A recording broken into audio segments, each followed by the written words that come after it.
everyone, and welcome to Spirits Insights 2021. I'm Sonia Hook, Managing Editor of Drinks Retailing magazine. I'll be hosting this roundtable event where we will be discussing tapping into new business occasions for spirits. When the pandemic hit last year, a lot of spirits-focused businesses had to find new ways to connect with consumers. Retailers, which were used to hosting tasting events in stores, had to find new ways to reach customers virtually. Hospitality businesses that did well with cocktail experiences suddenly had to change their strategies. Our panelists will be able to share their experiences of this time in a moment. In the UK here, we've now lived with a year of on and off lockdown restrictions as a result of the pandemic, and throughout this time, we've seen a massive rise in at-home drinking experiences, and our screens have become a hugely important place for us to connect as we're doing right now. So basically today we're going to be looking at how these trends have inspired innovation in both packaging and delivery of spirits, and whether consumers will be expecting more of this in the months and years ahead. So I'll now bring in our panelists here. Since we're just a small group, could you perhaps each introduce yourselves in turn and also just give a little snapshot about your experience of when the pandemic hit and how you stay connected with your consumers? Should we just start with you, Archie? Would you be able to? Yeah, sure. So my name is Archie McDermott. I'm the manager of Luvian's Bottle Shop in St Andrews in Scotland. We are a kind of a retailer. We were kind of number 2 in the Harper's kind of Indie Top 50 kind of quite recently. And yeah, our experience of kind of lockdown kind of is as I think with a lot of people, kind of completely changed the way that we had to kind of run and focus our business. Particularly, I manage the St Andrews shop, which is really the kind of the very public facing shop, kind of Cooper, which is our mothership. That's where the company was founded. It's always been the kind of the warehouse. It's where all our wholesale's been done from, stuff like that. St Andrews is where all the footfall came through, and you kind of it's where tourists found your big student population. And yeah, so we went from being the busiest, kind of forward-facing aspect of the company, to really having to completely rejig what we did, and kind of yeah, Zoom tastings kind of have become a huge part of that. And so yeah, half my life is spent kind of staring at this screen and others. We're now doing averaging three Zoom tastings a week between public and private. So yeah, it's a massive part of what we do now. Great, thank you. And Mark, can I hand over to you? And has it been a similar story? Yeah, very much so. So I'm Mark Taylor. I'm the owner of the Little Whisky Shop in Stockbridge, not in Scotland, but in Hampshire. We are just a small little shop that started about 3 years ago. December, we moved into the bigger shop, which is where I am now. So we upscaled during the pandemic, which was interesting, to say the least, particularly as it was about a week after I'd signed the agreement to move into a bigger shop. The first lockdown happened and panic kind of set in. As we are, as thinking, why am I upscaling these times? But yeah, it's been a very interesting time for us. Being a small shop, the focus is very much our football. It's kind of a small destination town in Hampshire. So a lot of our trade is the passing trade. We do obviously have a lot of local trade, but mostly it's probably at least 50%, or previously 50% plus was the passing trade. So we went from having doors, doing lots of business, to suddenly shutting the doors and having to rely 100% on online, because the high street died instantly. There was no footfall at all, pretty much from day one of the first lockdown.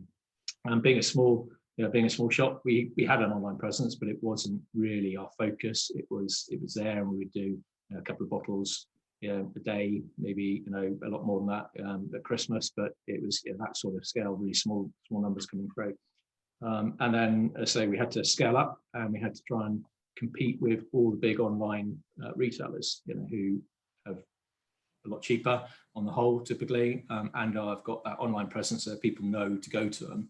in the first instance. So we had to really try and connect with not only our own customer base, to retain them.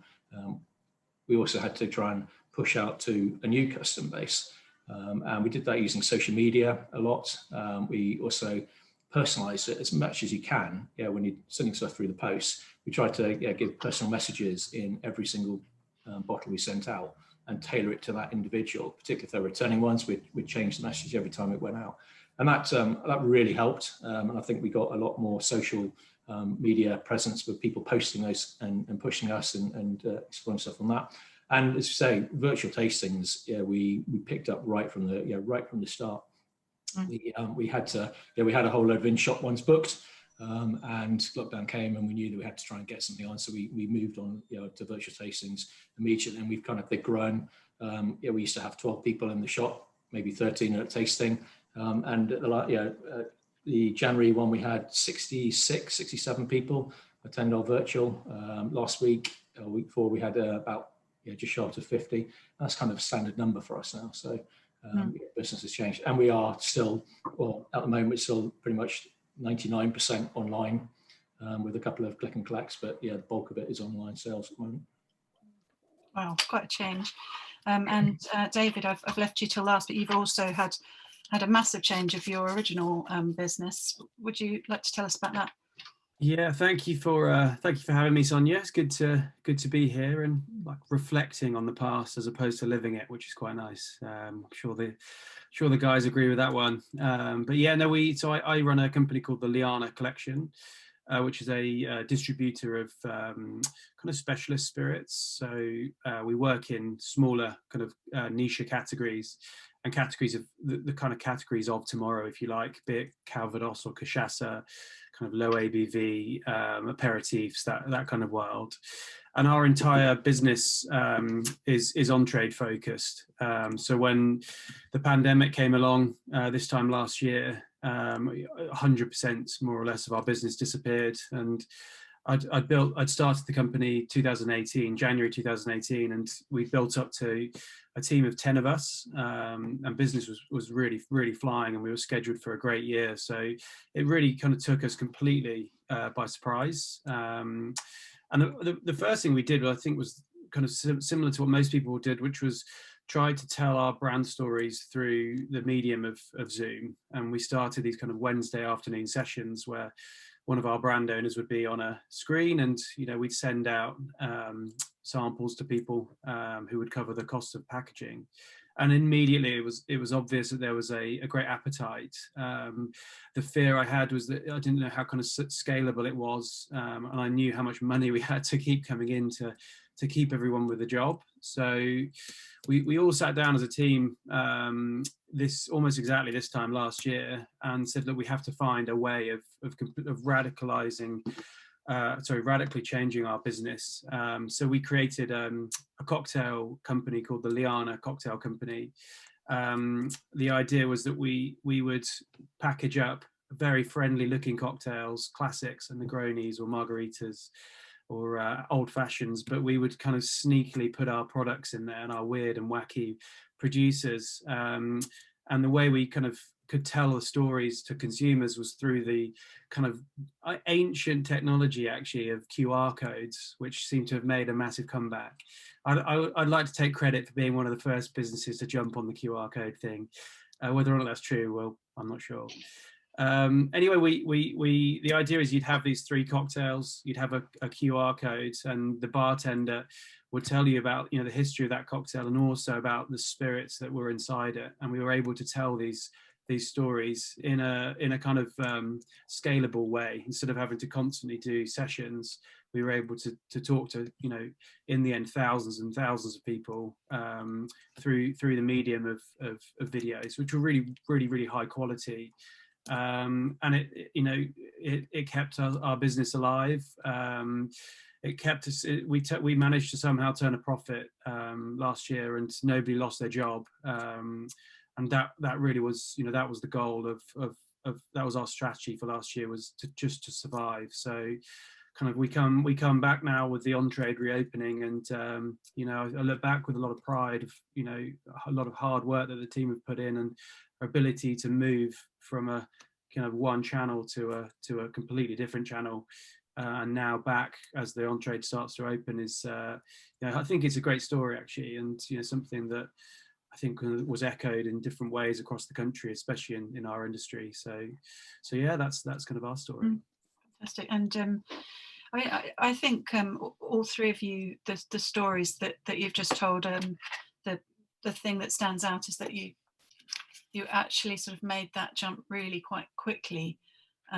Maybe had some of the ideas in place beforehand, but to make that leap, which is also a financial investment and into the unknown really, but not waiting and to see what everyone else is doing, just being confident in your own ideas, I suppose. And it sort of leads to my first question, which it felt to me, having written about a lot of these things over the past year now, there were a lot of wine merchants that were really quick to organise wine tastings via Zoom, and it seemed to be everywhere at one point that you could do tastings with your friends on Zoom, but there just didn't seem to be quite so many for spirits. And I just wondered why you think this might be. Do you think it was perhaps just harder logistically for retailers, or not just retailers, to get their head around the logistics of spirits, and perhaps it's a bit easier with wine? I can see you nodding there, Mark. Do you want to chip in there? Yeah, I think just the experience of having to bottle up 300 3CL bottles is, one, it's incredibly painful on the hands by the end of it, but two, it takes an awful lot of time to do it. And I think on the whiskey side of things, I think there are a lot of tastings going on, an awful lot of virtual tastings going on, and an awful lot of festivals going on as well, virtual festivals. So I think the whiskey side of things, it definitely was quite early and quite quick. I was saying, I think, we were one of the first few to actually do it as well. But it wasn't easy finding the bottles. As soon as people cottoned on to the idea, the supplies of bottles dried up. It's getting it out, and say just getting people into that mindset of going online and being able to drink sat at home, rather than doing it in the shop. We've done loads and loads of in the shop tastings, and we've got regulars who've been to every single one. But when we moved online, we lost nearly all of those because they couldn't get their head around, sort of sitting at home. They wanted to have that social aspect of sat in the shop doing the tasting. And I think the reason why we've been kind of successful in that is a lot of tastings are like this. You've got presenters sat there talking you through, and there's no real interaction apart from kind of the chat going on in the background. We kind of turn that on its head, and right from day one, everyone's right in the show, and part of it, and then we're going to breakout rooms so people can chat and privately, just in small groups. And we try and us and brand ambassadors or the master distillers, whoever we managed to drag along, go into those breakout rooms. So you're able to then chat in small groups with the people who really know, and that has worked brilliantly. And it's as close to being down the pub or in the shop doing your tasting as you can possibly get, sat in front of a PC. But I think so. Whiskey side, I think, was quick and picked up and ran with it massively. We tried a couple of gin ones. We didn't get much take up. I have to say, maybe it's because we're a whiskey shop and our customer base is probably more focused around the whiskies. But we didn't get a huge take up on that. We tried and we did a rum one a couple of months ago, and that sold out. Did really well. So it could be now that people are coming around to that idea, and we might be able to do some more gin ones. But so the whiskey ones have picked up very, very quickly. I do keep hearing that there's a lot more crossover now between rum and whiskey consumers, that whiskey fans are looking for rum. So maybe it is just that consumer is more attuned to it, and therefore the rum one worked. Yeah, I think you could be right then. How about you, Archie? Did you find that it was the same people, or did you pick up new consumers and lose some?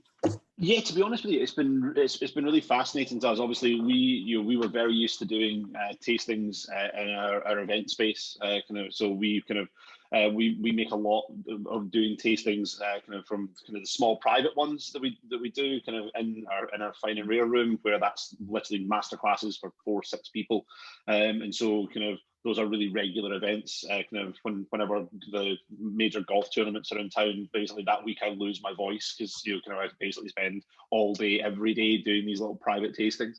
But yeah, we were used to doing 2 public tastings every single month, one that was wine related, one that was spirits related.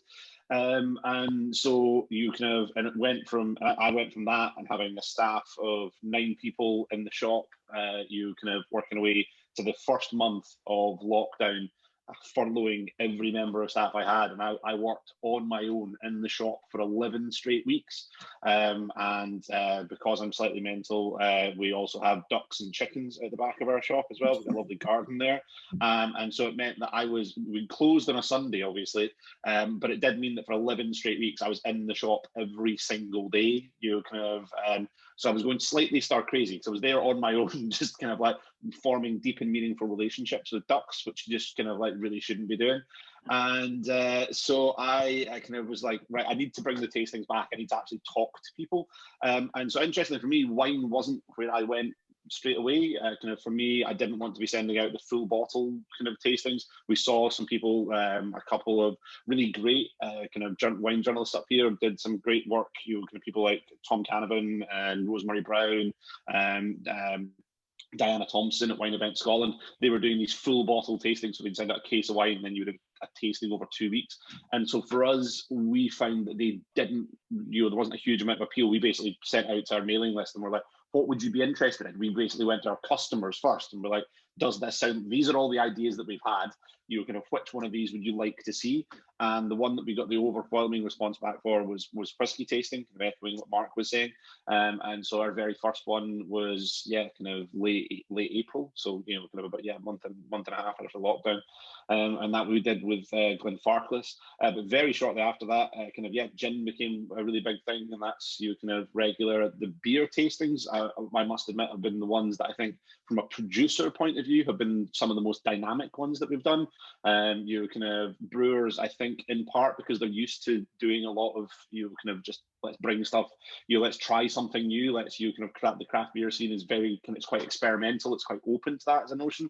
And so the very first kind of meet the brewer kind of like tour that we'd done was with a brewer, and literally kind of was just one of the brewers at our local brewery took a phone, put it on a selfie stick and did a tour of his brewery, kind of like kind of answering questions about it and stuff like that. And that's now something we've actually been able to repeat with like kind of like with distillers and winemakers. We've been like, this is going to sound random, but would you mind just showing us around your winery virtually? And kind of, and so so we've had kind of folk in kind of everywhere from California to kind of Central Otago, kind of wandering around the winery, just being like, hey, let's check this out, and kind of really bringing people into that kind of event. And so I think that for us, it's been more the learning experience, kind of about it. We did a lot of local uptake. We do a lot of that. But the biggest advantage for us has been how much it's helped us spread kind of our network. Our website's driven that hugely. Our website went from being kind of similar to what it sounds like it was with Mark. It was an occasional thing. It was, a little thing that ticked over. So, I mean, kind of last year, it represented almost 20% of our business. And so that became like a huge kind of jump up. And the vast majority of those customers are non-local. They are, kind of further afield.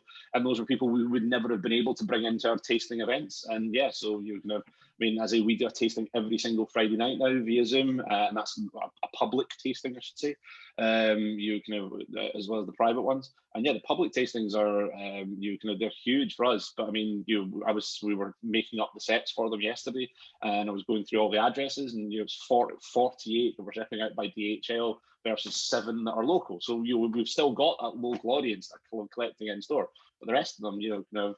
I chat to more folk in London than I do in St Andrews at a lot of these tastings. So it's incredible the reach that it's given us. And just before I bring you in, David, can I just ask, perhaps both of you, Archie and Mark, quickly, have you found that these virtual tastings actually lead to more sales than before of the products once they've been tested? It's probably about the same. I found about the same number of sales.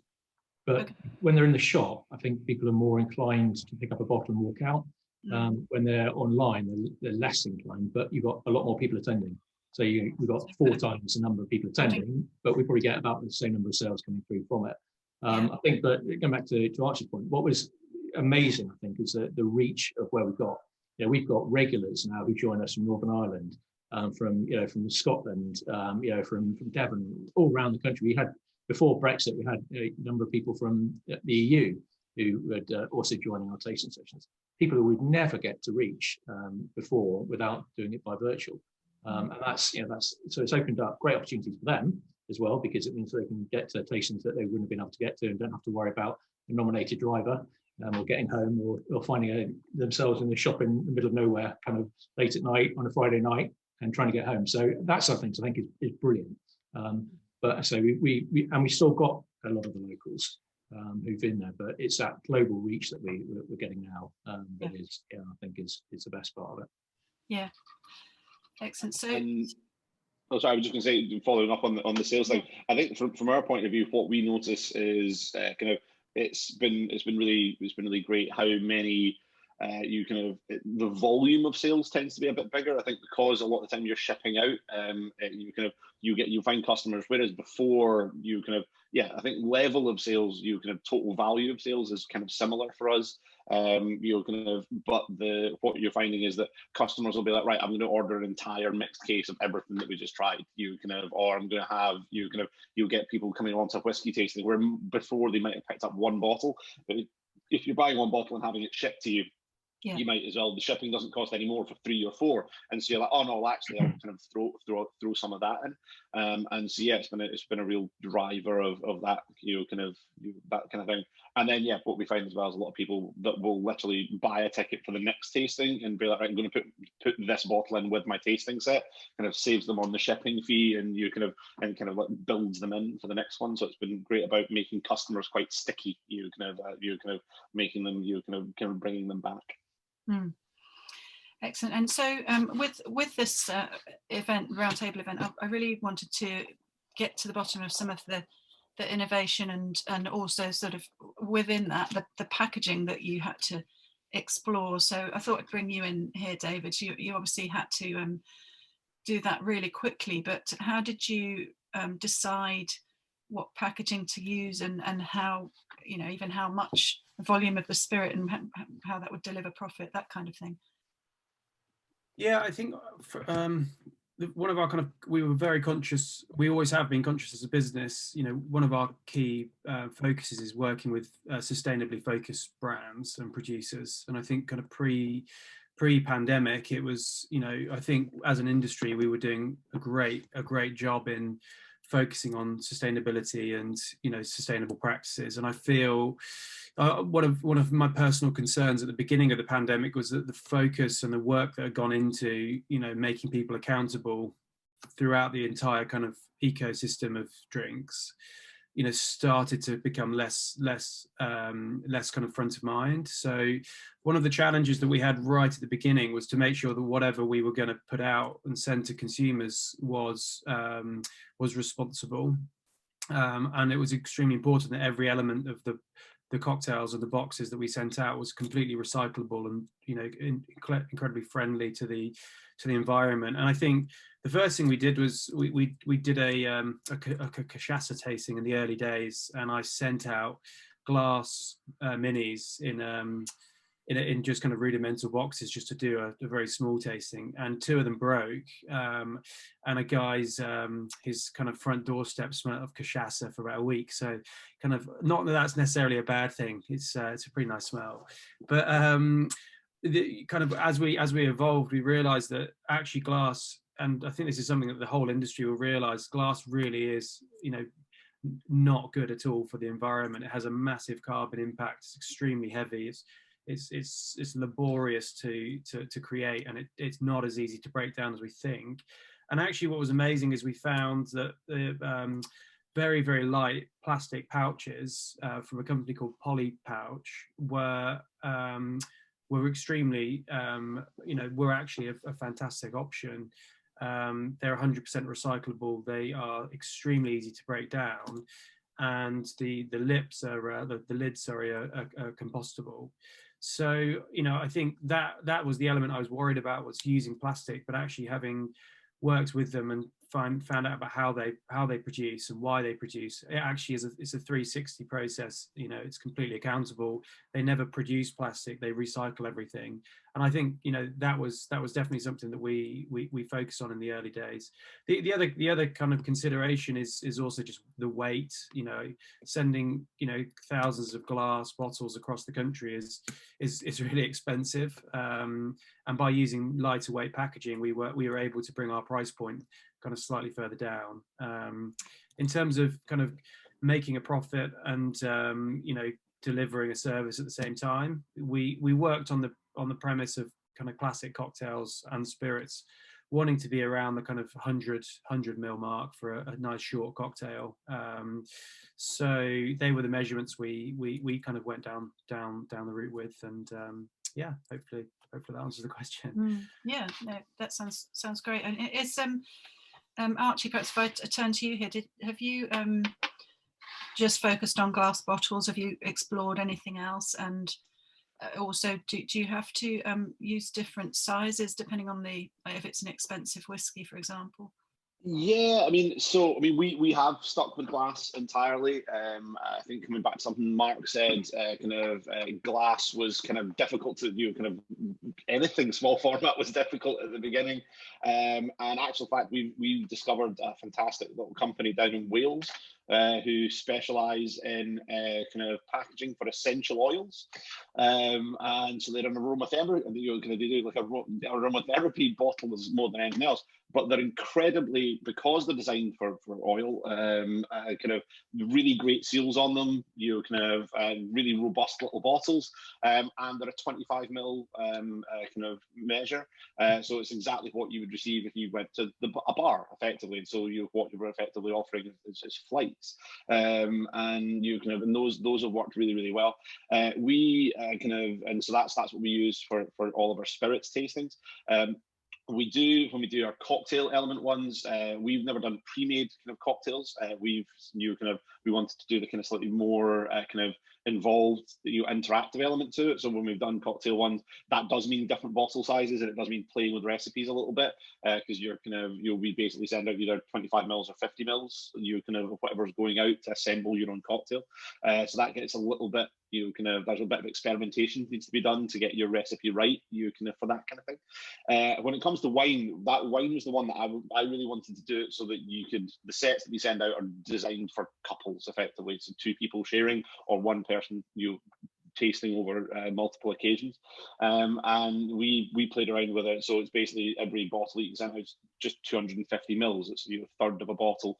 So we played around with multiple variants, closures, everything. We basically took a case of white wine and a case of red wine, split it in every different conceivable way we could think of, and every different bottle that we could pull in.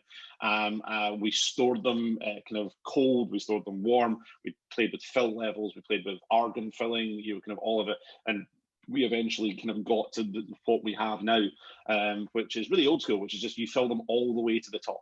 It's literally you're almost trying to get a meniscus on the top, and that shuts the oxygen out, which our managing director loved, because that says his grandfather's he's Italian, and his grandfather who would literally he would, whenever he'd have wine for the table, he would pour it into a bottle and always make sure it was completely full and then seal it. And this was the way that you kept wine before we had caravans and stuff like that. So so what we found is that you can successfully split bottles and have them hold quite happily for a week, in perfect condition, and then with very minimal degradation up to about 2 weeks with the way that we've got it working, which is great, and means that we can get them sent out.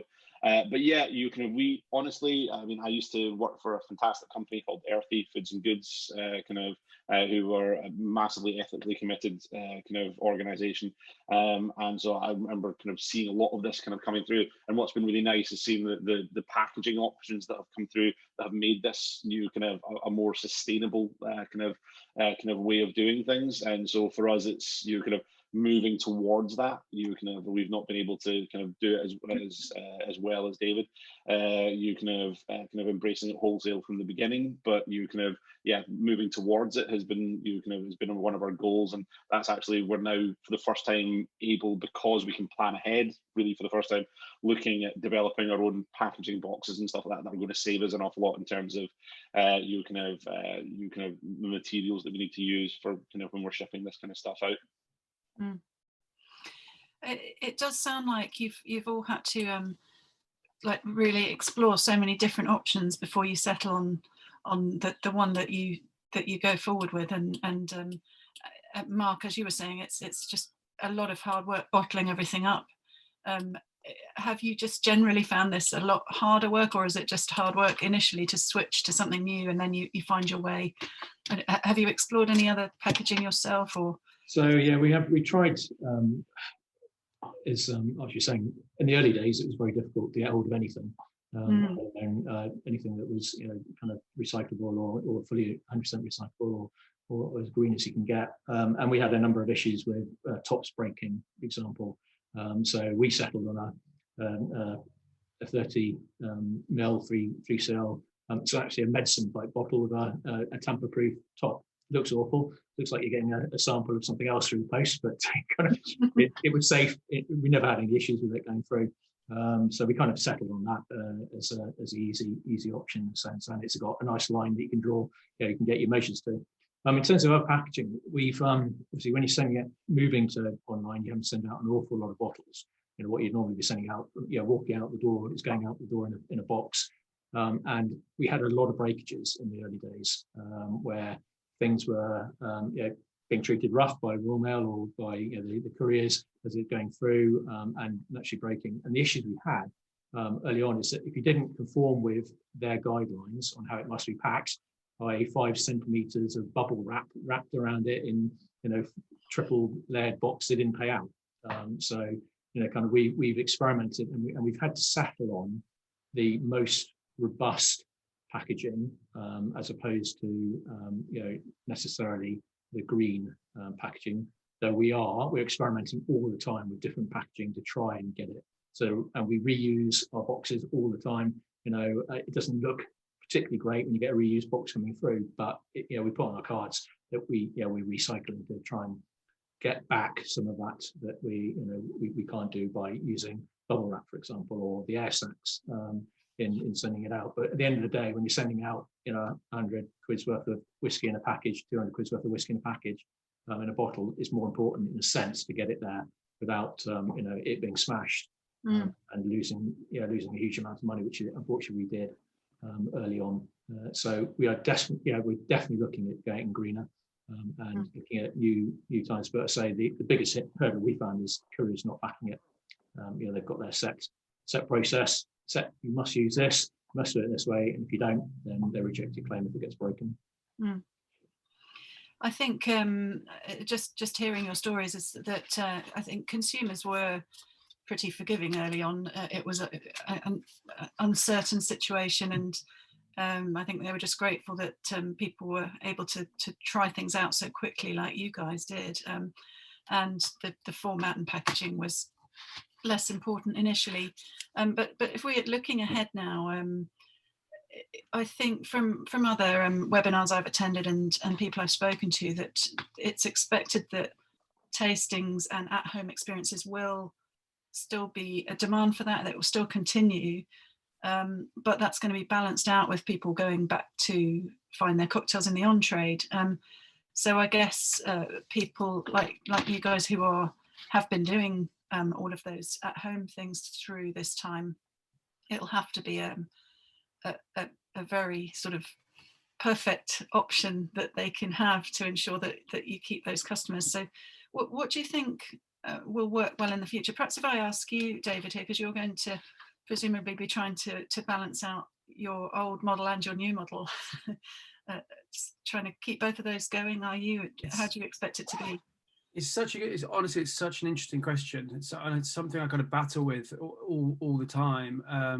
You know, when we first launched the brand, the following week, we had a call from Waitrose, from Sainsbury's, and from Diageo's investment company, Distill Ventures, which, you know, I've worked 3 years for anyone like that to answer the phone, let alone ring us. So it was amazing. None of them came off, by the way. So they were all ultimately a waste of time. But what was really interesting with all 3 of those calls was they had taken the learnings from the financial crisis in 2008, and they all 3 of them knew that there were going to be certain aspects of the pandemic that were going to demand you know, people taking their at-home experiences and ultimately upgrading in certain areas, just like people had done in the 2008 financial crash, where people specifically invested heavily into things like chocolates, things like coffee, and things like alcohol. You know, instead of spending 20 quid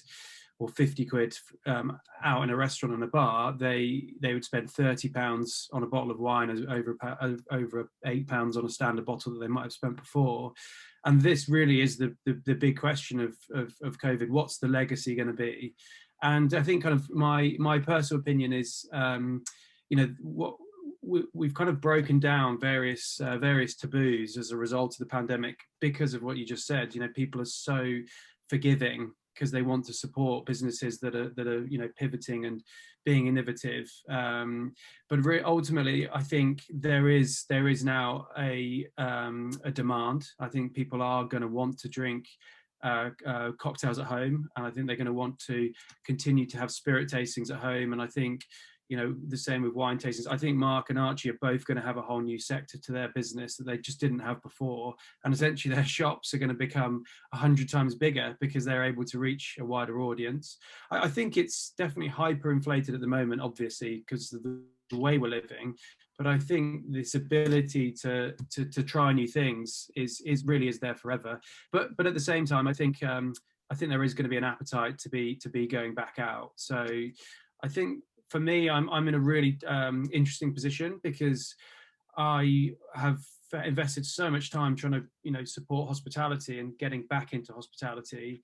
And it's almost a kind of contradiction for me to be then telling people to drink our cocktails at home. So I think, honestly, and maybe being a little too honest here, I'll probably focus less on our cocktail company moving into the future, and allow other people to do better, to do it better. And I think kind of the kind of closing statement for me on that would be, there have been some businesses that have just executed to such a high level that it's essentially going to be a big part of their business forever. And I think the best example of that for me would be Hawksmoor, who did their Hawksmoor at home experience, which in the very early days was like relatively rudimental, although had been executed to a pretty high level.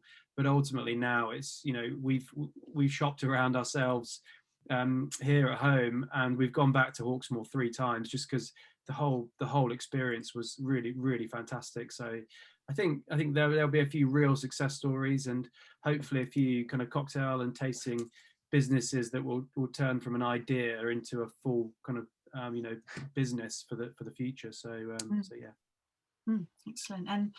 And Archie, how about you? Will you be doing in-store tastings and at-home tastings, and working like 3 weeks straight and through the night? how are you going to balance those out? Hopefully, you know, I mean, as we've already started bringing staff back. It's been great. We've you kind of just at the beginning of March, I was able to kind of coming out of this lockdown.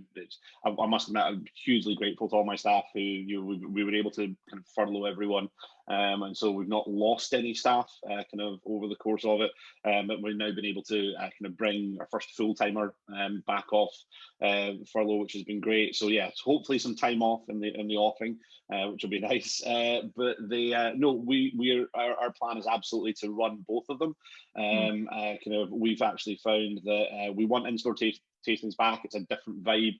Like Mark, we do a similar thing where everyone's involved in the tasting. That ability to kind of read a room, it's the same set of skills to when it comes to reading a Zoom. You know, kind of it is that ability to look at who's engaging and who's having fun, and it's great to have that interaction and to kind of get that feel.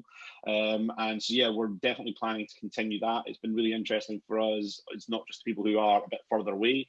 We've had customers who we've got a couple of customers who've specifically requested it, that we do it because they find you kind of a really busy kind of tasting session a bit loud, a bit oppressive, and the comfort of just sitting in your own home and just enjoying it and and doing that kind of thing. And it has, I must admit, this opportunity has allowed us to change one core area of our spirits business that we're really excited about, and it's something that we're going to be continuing to do. A big part of our business is what we now refer to as unicorn whiskies. These whiskies that are incredibly highly sought after, where your allocation is tiny and the demand is huge. People like Springbank's releases, Macallan, a Daft Mill for us. Daft Mill is the distillery that breaks our website the most often. It managed to crash our website 3 times in the last year.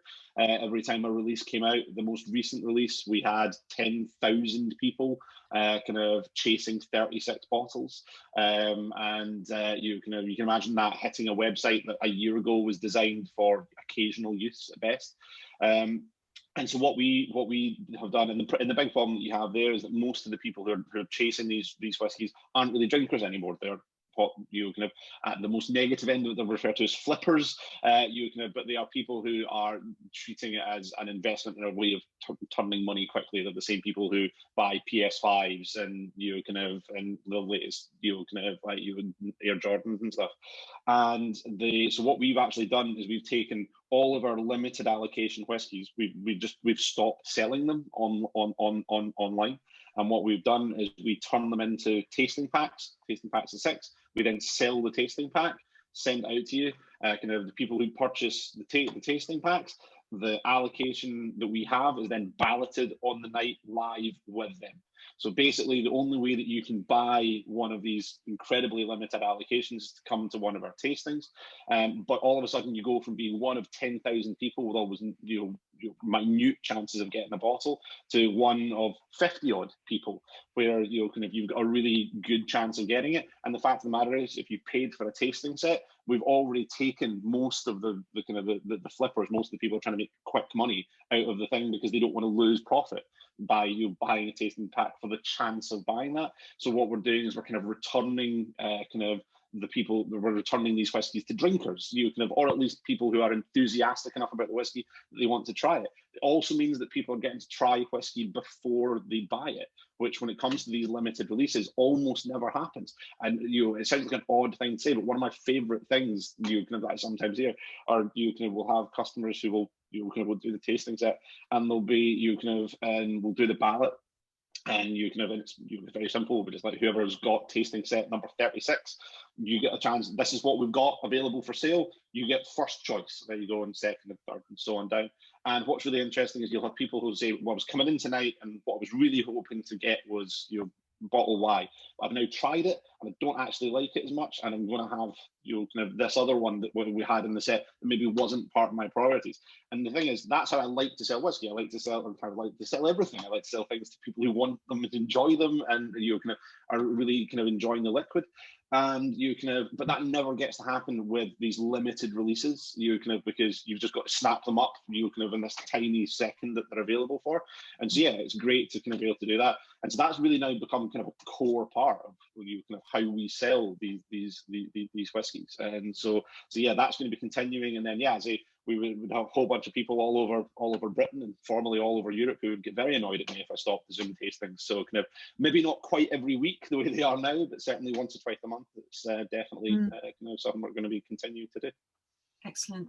So that really has changed your model going forwards of something new that you've brought on board.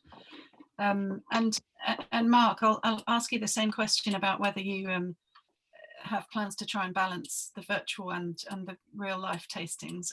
We've also got a question that's come in that I'll pose to you as well, because I know it's a question about technology, which you admitted at the start that you had to sort of quickly jump onto understanding, moving into your sort of web ordering and delivery. So this question from Neil Hepple-White says, how did you find the adaptation of rapidly becoming expert in the technology?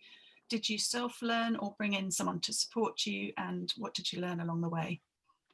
Yeah, I'll answer that first. So we, in terms of the technology, you've got your website, and then you've got the likes of learning Zoom and trying to operate that whilst also doing a tasting and trying to put people into their breakout rooms and the rest of it. Great fun. It can be a nightmare. The gremlins always come out. We've been lucky, touch wood, we only had one gremlin that hit us, and that was quickly resolved. So in terms of learning technology, on the website side of things, our website was built as a shop, for low turnover. It really wasn't designed for selling particularly. It's more designed to get people into the shop and see what you got. So very quickly, we were getting feedback from customers that it was a nightmare to use. It was, they couldn't find things, and it wasn't, for that e-retail. So we had to get it completely redesigned as a, online retail platform effectively. We did use a web designer to do that for us, and they did a cracking job, and it turned around sales increased massively because of that. So that was a big success. In terms of learning to Zoom, I'm still learning. This is a year in, I still find out things, and on the night try and work out how to do something in a mild panic whilst trying to keep they're like a swan, paddling like mad underneath and smiling on top whilst panicking that you're going to get it wrong and something's not going to work. So that's definitely self-learned. And are you going to continue them, do you think? Absolutely. I mean, it's the market is going to remain. We've had so many people say, "Oh, you've got to keep on going." We get to go to tastings we've never been to, or been able to get to. We get people who we mentioned earlier that you've got those who don't necessarily want to interact. They are quite happy to sit in the background and just listen and absorb it and taste along. So you can cater for those who maybe too shy to join in and go along, and you can cater to those who really want to get involved and get in there. So I'll see how it goes, but I'd quite like to run it where it's both in the shop and online at the same time, so you can have a community operating together. But another of the real benefits of using Zoom, etc., is that you've been able to get people along who you would never get into a shop tasting, like the master blenders, like the master distillers, etc. in there. We had one of our tastings, we had 3 of their brand ambassadors because we had so many people along. You'd never get that. We were able to then interact really with every single person in that meeting, rather than being quite detached from them. So I do think, as I said earlier, we've got customers, regulars from Northern Ireland, Scotland, around the place who I think we would be, I know they want us to continue, so we can engage them.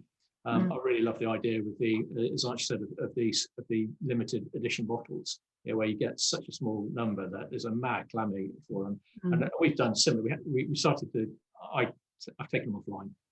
It's virtually pointless putting them online because the few bottles you get go instantly, and you don't have to go to Flipper, who's you've made £5, £10 profit on it, and they're making £200 on that bottle. So instead, we kind of limited it to people we know who are drinkers, and also giving it to local whiskey clubs to use in tastings, or that I know they're going to split and share, and it will get drunk. So very much on that, but definitely virtual is here for the long term, I think.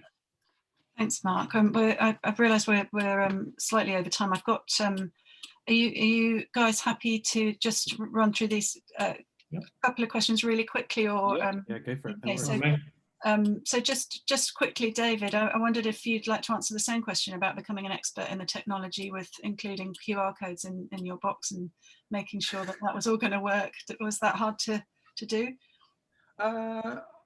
Yes, I think kind of there were so many challenges for what we were trying to do to try and become, to work on making everything a bit more automated with pre-recorded videos.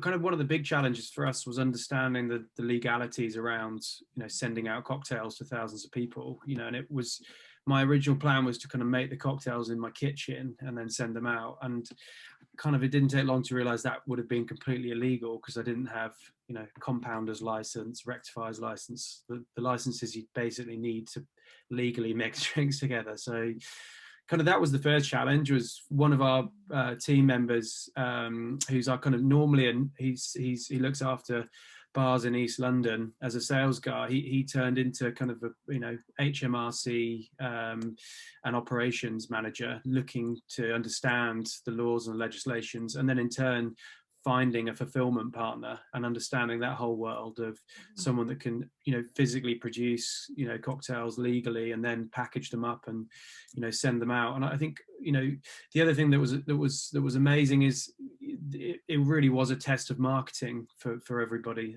And I'm sure Archie and Mark would have been the same as me. I had very, very, very little like knowledge of marketing online, and really, if it wasn't for friends and friends of friends who came and helped us out by saying, look, I'm a digital marketing manager and I understand the world of Facebook advertising and optimizing posts and all of that stuff, it just wouldn't have happened. There's just no way. Like, I'm sure a few of our friends would have bought a few cocktails, but in terms of reaching out to a wider world, it's a pretty complex piece. So having somebody help on that was great, and help for free as well, I should probably say. People were very generous at the time, was great, because we've now learned those skills as well. So yeah. Excellent. And there's just one final question. Perhaps you might wish to answer this, Archie. I'm not sure. Do you think there are any opportunities for whiskies at the high end using these new approaches, or primarily at the affordable end of the scale? I'm asking you, Archie, because you just touched on this a minute ago. Yeah, I mean, I would say, to be honest with you, I think longer term, I think this is actually where the opportunity is. I think during lockdown, obviously, it's been the only outlet, so therefore the entire sector has needed to work with it. But I'll be honest with you, the tastings that sell out quickest for us are the premium ones. They're the ones where people are doing something because it's a bit special. Just as one example, we normally can never get hold of Pappy Van Winkle. So Pappy, pretty much the most sought after bourbons in the world, and we can normally never get hold of them because of lockdown last year. All the bars who would have been taking the Pappy allocation for the UK obviously didn't have an outlet for it, so the allocation sat. And so Sazerac approached us and said, would you be interested in getting one bottle of all the Pappies? And we were like, yeah, absolutely. And then that would have meant we could make 5 people happy. We could have sold one bottle to 5 different people, and that was it.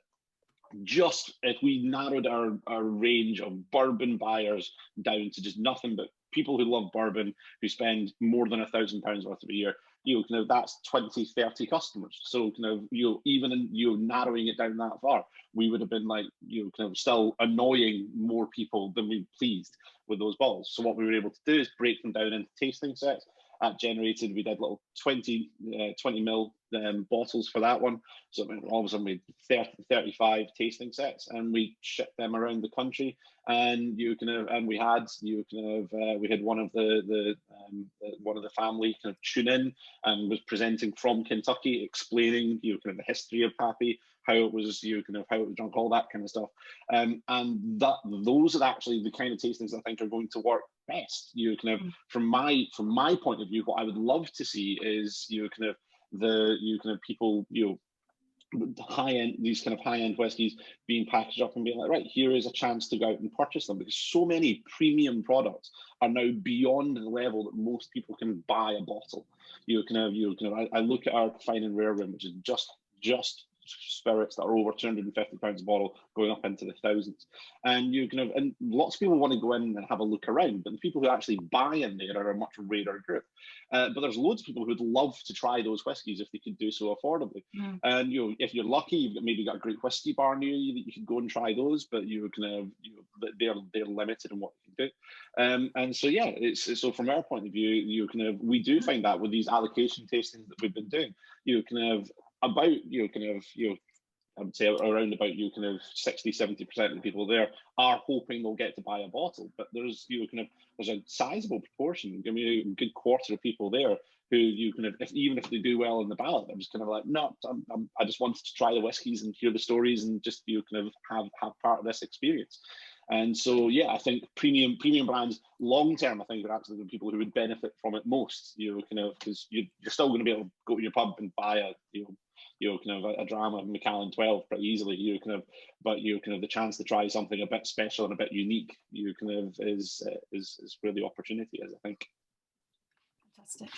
Well, I'm aware of the time now, so but it's fantastic to hear that you've all managed to make a success of all the challenges that you faced last year, and good luck with now sort of bringing in the old learnings and the new learnings and merging them together with the new normal as it happens. It sounds like it'll keep you all very busy, and I'm sure you'll make a success of that as well. So great to hear from you all, and really good to have you here today. Thanks, Sonia. Sonia, thank you so much. Bye. Good to see you all. Bye. Cheers.